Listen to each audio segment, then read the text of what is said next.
Hey everyone, this is going to be a follow-along tutorial for arching or bridge mobility. So we're going to break it down. We'll do some work for the shoulders, for the wrist, for the spine, for the hip flexors, the deep ones and the superficial ones. Take this step by step. This is going to be a nice and thorough thing, warming up all things extension in the body. So we're going to start with something called spine rings, W-R-I-N-G. These are from Marcello Palazzo. The way they work is starting with an easier version, and I'll show you how to make it more intense. So at the beginning, I'm going to take my arm and reach across my body, and I'm going to go to upward diagonal. So I reach across, there's this little rounding in my spine. Pretend like you just stuck your hand into a hole and it got stuck there. So I'm going to start to rotate with the hand in the hole. I rotate through side flexion all the way into extension, and then I rise up and I go to the other side. Upward diagonal, hand gets stuck. From this rounded, I rotate into side flexion, into extension, and up.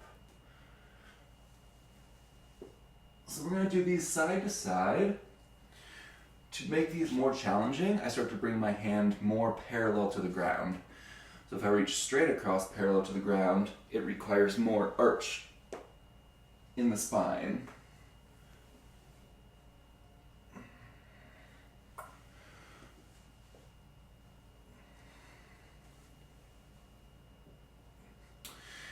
And then most challenging would be a slight down angle. And you do your best to try to keep the hand in the same place as you go through side flexion and rotation, all the way up through extension. A few more.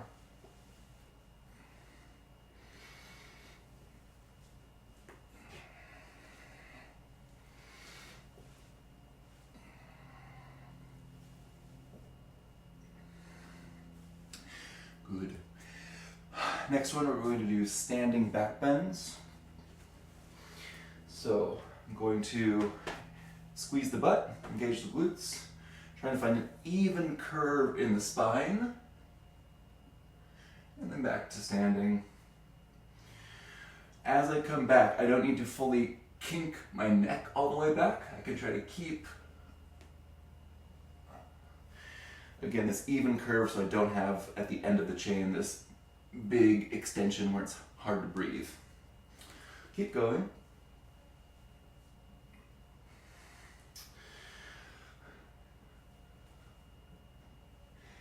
See what you can see on either the ceiling or the wall behind you.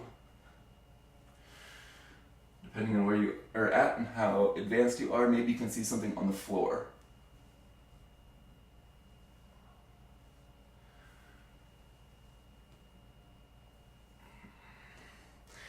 Knees can be bent here. And on the last one, we're going to hold and see if we can breathe in our back bend. Hold, breathe. Try to find some relaxation even though you're engaged in this uncomfortable position. A few more deep breaths.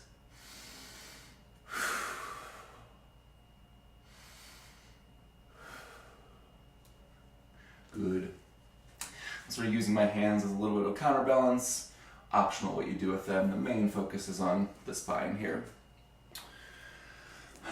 Last thing we'll do for just isolating the spine right now is we're going to do an exercise where I'm going to go into rotation, extension, and then rotation on the other side. So I'll show from a couple angles, first facing this way. I rotate, go through extension, rotation or twisting on the other side, back to neutral, reverse. Rotation, extension, rotation. Back and forth here.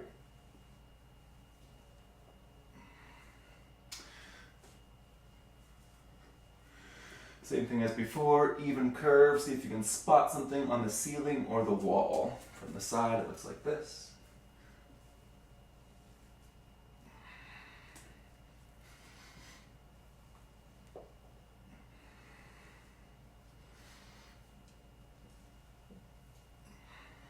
A few more.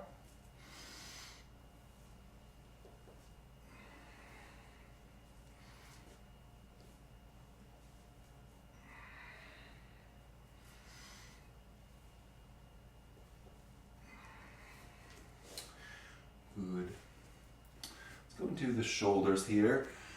I have low ceiling, so I'm going to do this kneeling. If you have the clearance, you can do it standing. These are called shoulder CARs from FRC, Functional Range Conditioning, is the group or the seminar I learned this from. CARS stands for Controlled Articular Rotations. I'm going to take thumb leading. I'm going to come straight, slightly across my body. Keep rising up until I hit this end range of motion here. So I can't go any further. At this point, I'm going to reach my arm higher as I start to rotate my hand. So reach and rotate, reach and rotate, reach and rotate, all the way till I end up at this position, palm out, thumb back. Then I reverse. As I reverse, I hit the barrier. Whenever I hit the barrier, I reach further and I start to rotate my hand, rotate, rotate, rotate, all the way slightly across the body. Let's do that again, keeping a lot of tension in the body. So I'm really bracing here, and I'm imagining I'm pushing through maybe honey, maybe even like wet cement. So a lot of tension in the body.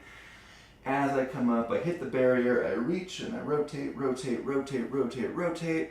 Here's my second checkpoint, palm out, thumb back, reverse. Hits the barrier, reach, rotate, rotate, rotate, rotate, across the body in front. 2 more. Up, lots of tension, pushing through wet cement, hits the barrier, so I reach and rotate, rotate, rotate, rotate. Second checkpoint, reverse, through wet cement, barrier, reach and rotate. My arm is like tremoring a little bit. I'm clenching the muscles so much. Last one. Wet cement, barrier, reach and rotate, all the way around. Second checkpoint, reverse, through wet cement, reach and rotate, all the way back down. Good. Before we go to the other side, do you feel a difference in your arms?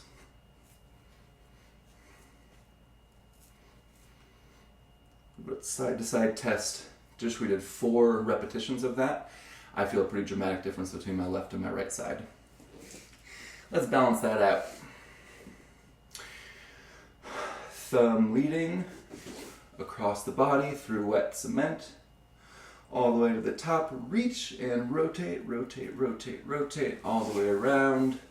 Second checkpoint, reverse, barrier, reach, rotate, rotate, rotate, all the way around. And again, across the body, lots of tension, barrier, reach and rotate, rotate, rotate. Second checkpoint, thumb out, thumb back, palm out, reverse. Hits the barrier, reach and rotate, all the way around. That's 2 more to go. Across, barrier, reach, rotate, keep the tension, reverse, barrier, reach, rotate, rotate, rotate. Last one. Reach and rotate, squeezing out that little extra range of motion. Last one, reverses, reach and rotate, all the way back down. Good. Let's go into the wrists now.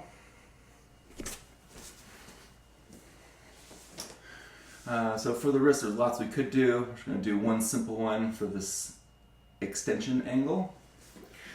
So I'm going to take my palms, I'm going to turn my fingertips facing my knees. At first, with the elbows locked out, I start to lean back away. Seeing if you can find the moment where, from this full range of motion, I could slide a piece of paper underneath the palm of my hand.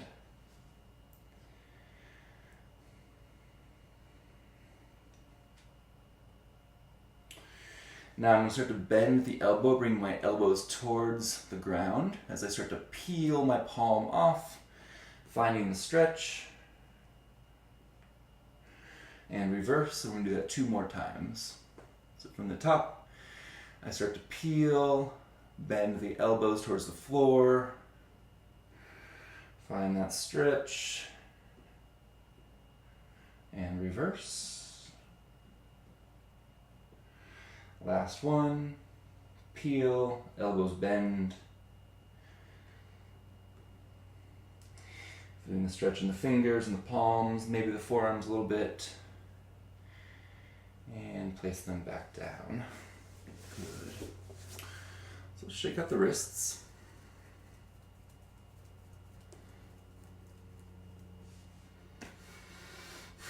Next thing I want to go into is the low bridge position. So we'll differentiate low bridge from high bridge. To get into this position, I'm going to start flat on my back. First thing I'm going to do is walk my heels underneath my butt as much as I can. From here, I'm going to slide my knees towards the ground. I can do that by walking my forearms. This in itself is one of my favorite quad stretches. So just hanging out here before I even go into any sort of bridge. I keep bringing my knees towards the ground while pushing my hips towards the ceiling.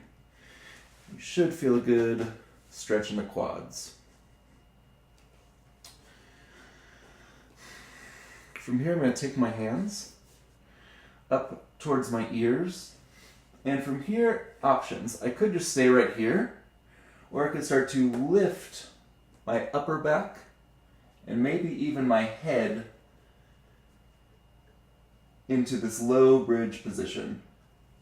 So low bridge, I'm very flat, arms are very bent. If this still feels okay, I can shift weight forward and back, and left and right.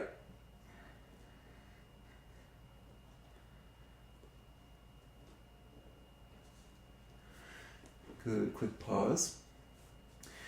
So you can either come out and relax a minute, or shake out the legs. You can do the same thing there if that felt like enough. Just a quad stretch, just a low bridge. Or I'm going to show pushing from a low bridge into a high bridge, or towards a high bridge at least. So, shimmy myself into the position. Hands go up by the ears.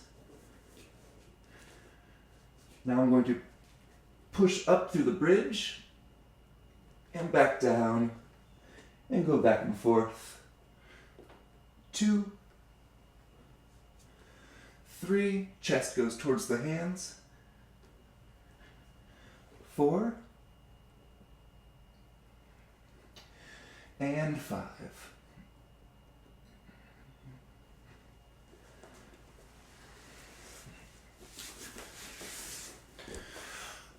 So these bridge push-ups are definitely going more towards intermediate level mobility. Doesn't matter at the beginning if you can go from a bent arm all the way to a straight arm, locked out elbow.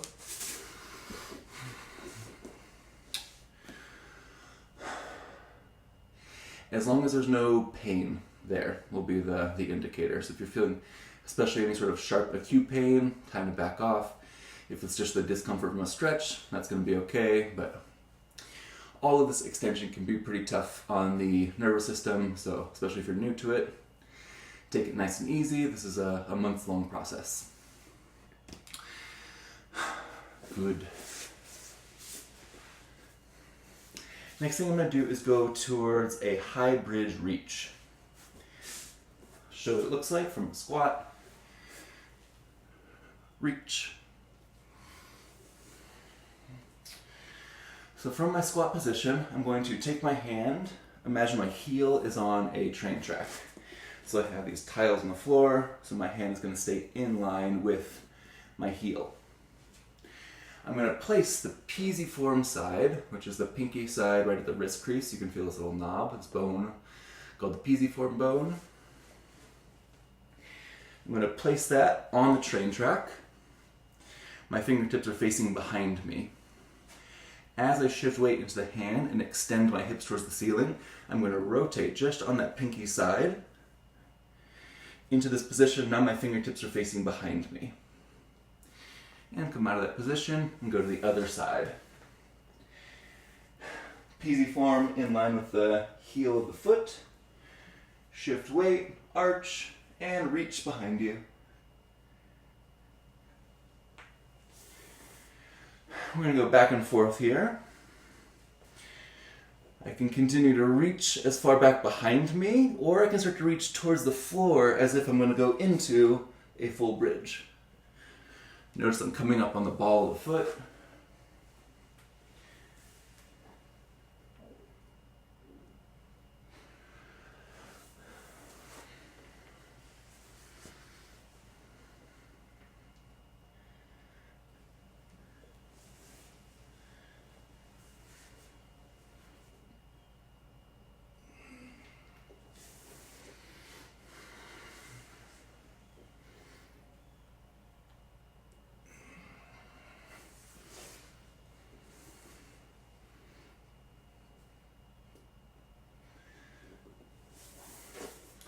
Good, 2 more.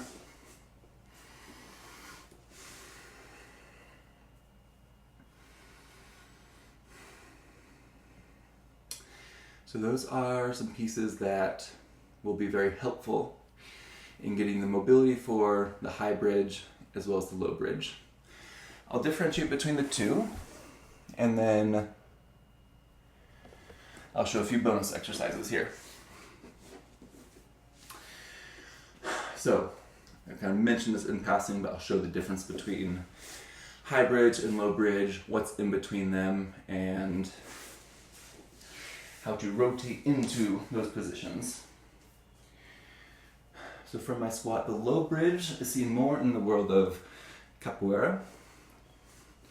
I'm going to bend my elbow as my knees come forward. Same hand placement, closer to the heels as you think, enough to leave like a forearm here, so I can rotate into this position and out.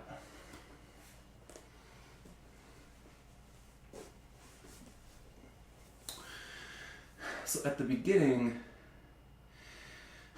we've found you can just lay on your back to get into the low bridge. We did high bridge reaches earlier, back and forth. Another good exercise is the low bridge reach, where I would take the hand and just get used to this kind of strange behind my back little one-arm push-up thing.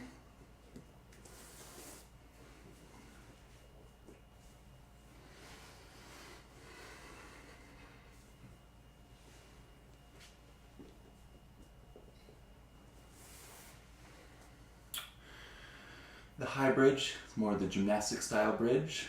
High bridge is going to be defined by a locked out elbow. Locked out elbow, bridge, rotated through. Very common when rotating is not taking this big circular round rotational movement. So for either bridge, it's very common to have a hand here and then try to go straight back up and over.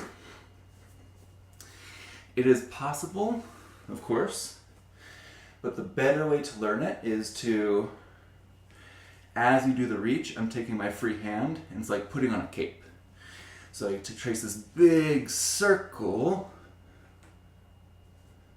same thing on the way up. Shift weight into the new hand, big circle on the way out. High bridge, low bridge, before the rotation. You get good and comfortable at just doing the reaches from the high bridge and low bridge. Many people in this movement culture world who are doing this are going to use somewhere in between a high bridge and a low bridge, like a medium bridge. That might look something like this, where I have something of a bent elbow, but I'm not fully locked out and I'm not fully flat like in a low bridge. So all bridges are good bridges. High bridge requires more mobility. The low bridge requires more strength in this weird push-up position. Few extra exercises that can be very helpful. First one is going to be side lying rotations.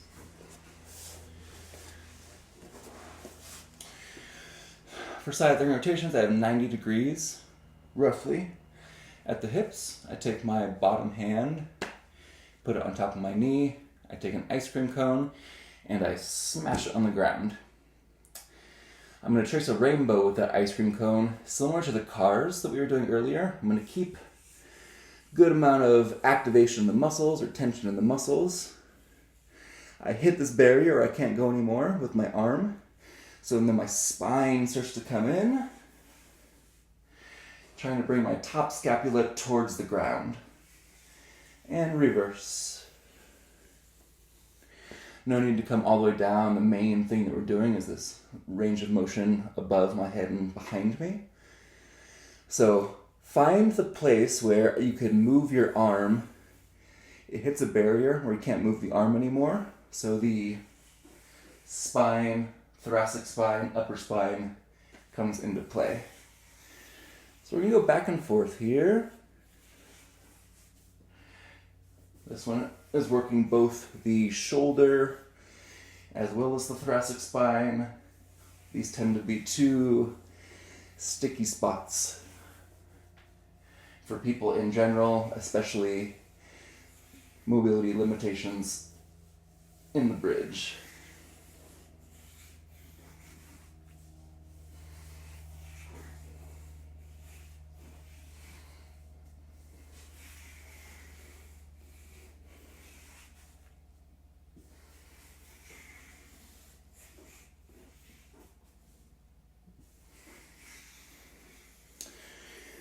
Next time you're behind yourself, you're going to hold. Actively try to bring that scapula towards the ground. Take a breath.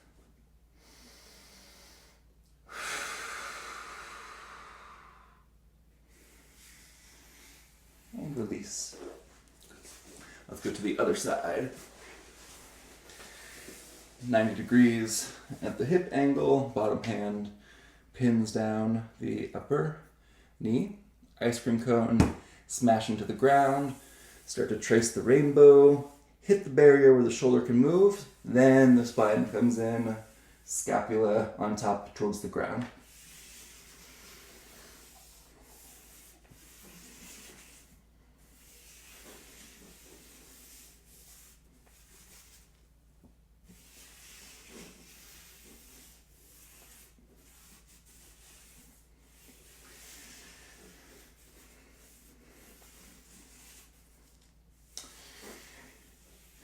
Could have said this at the beginning, but if this is too intense on the shoulder, instead of the ice cream cone, I can do a thumbs down movement.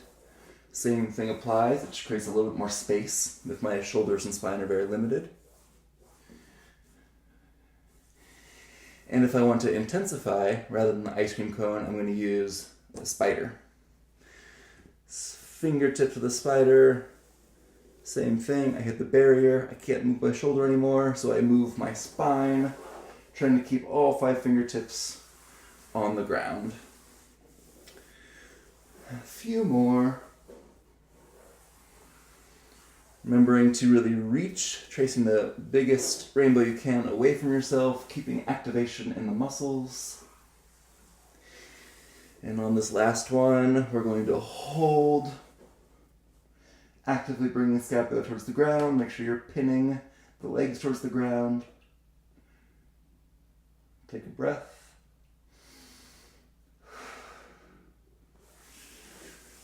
Good. Could be an option right now to pause the video and just see if you go into one of your bridges now, if it feels better, feels more easeful to get into. So that one is really getting the shoulder flexion, as well as the thoracic extension and rotation. So all the pieces that go into a bridge are, for the upper body, are worked in the side lying rotations. Next thing we're going to do is the couch stretch. I'm going to get a yoga mat for my knee. So, couch stretch. I'm going to take one of my shins and I'm putting it flat onto the wall. Bring my other foot out in front of me. Make sure the foot is tucked behind the butt. Make sure it is not coming out to the side. If it comes out to the side, this could torque the knee. No good. So make sure we're staying in alignment there with the heel touching the butt. The high couch stretch is I'm going to place my hands on this knee, pushing my scapula, my back towards the wall without doing a lot of arching. I'm trying to find the slightest tuck of my tailbone into posterior pelvic tilt. So I'm not letting it spill forward, I'm trying to go the opposite way, tucking the tailbone back. Keeping active here, so I'm actively engaging my quad. We're going to hold for another 15 seconds.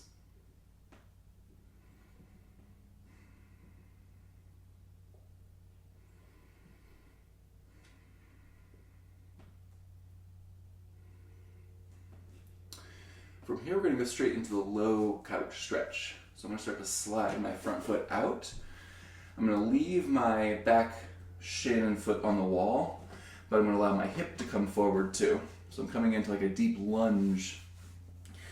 So this one is getting into the deeper hip flexors, so as the previous one is more of the quads. So I slide my foot out as far as I can. That allows my back hip to drop as low as I can. Hands can be here. I like to keep it on the hips so they don't twist. I'm trying to keep my hips squared. Still make sure the leg isn't going out to the side.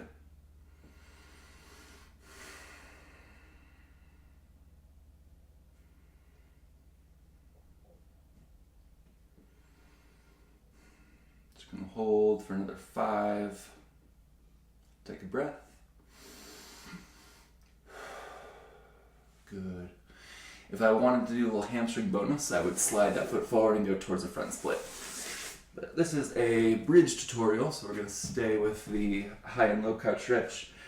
Going to the other side, make sure the heel is tucked to the butt. High couch stretch first. Posterior pelvic tilt, back towards the wall without arching. There can be the slightest arch, but I'm not trying to like back bend to touch the wall. Using these hands to push myself a little bit deeper into the stretch, feeling it in the back quad.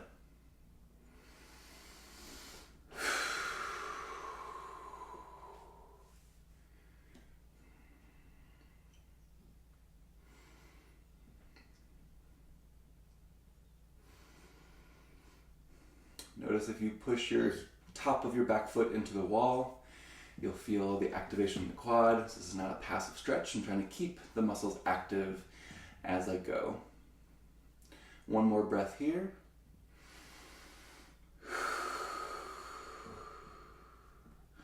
And start to slide the front foot forward, bending the knee. How far can you get the front foot that allows the back hip to drop as low as it can? I like the hands on the hips here to keep my hips square so they don't twist and torque.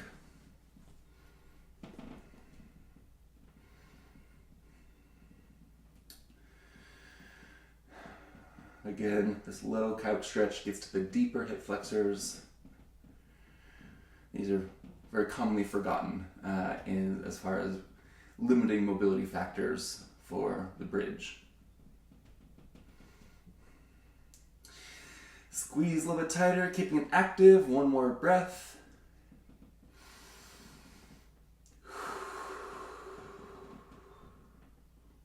Good. Come on out.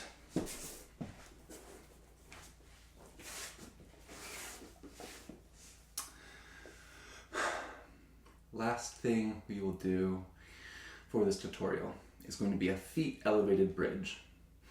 This is going to require either a stair or a box or something, and this is an intermediate drill. So if you're new, feel free to watch, but maybe don't try this one right away. At your own risk, I'm going to use this vibration plate as my elevation to show. When I started doing the feet elevated bridges, I was using something that was probably closer to a foot, foot and a half. Regardless of what you're using, what you're going to do here is first scoot all the way in so your butt is touching whatever you're going to elevate on. I bring my feet towards the edge of the box. Hands go like they're going to go up in the bridge, so up behind my ears. I'm going to roll up. So first the hips, then the spine, then the head. For some people this might be enough. If possible, I lift and then I push my sternum towards my palms, towards my hands, away from my feet. If you can, perhaps walking the hands a touch in towards your feet. So I want the sternum to drop beyond the line of my palms. If possible, I straighten the legs.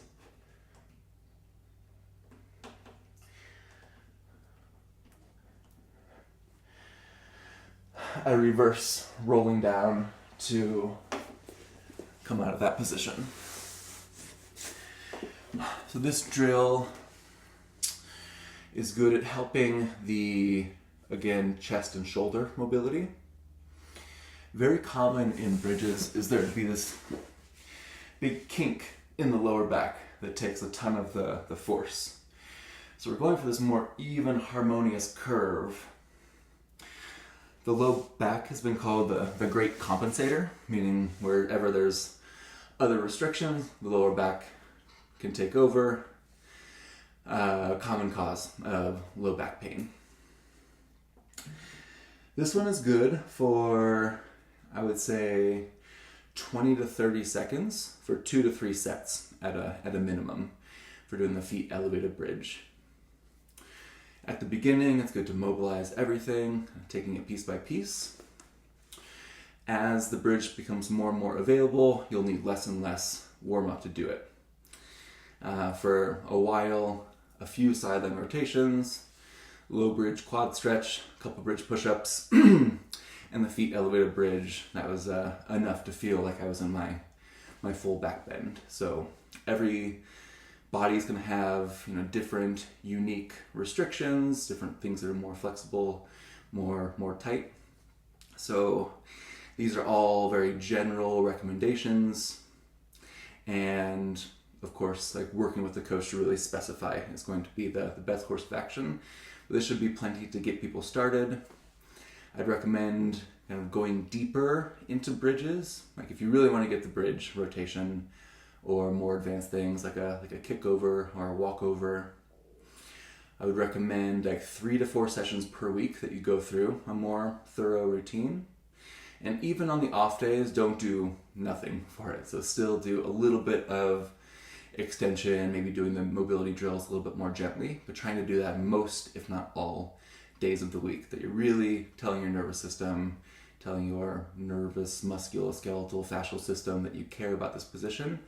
The more you visit it, the more it's going to become available and accessible.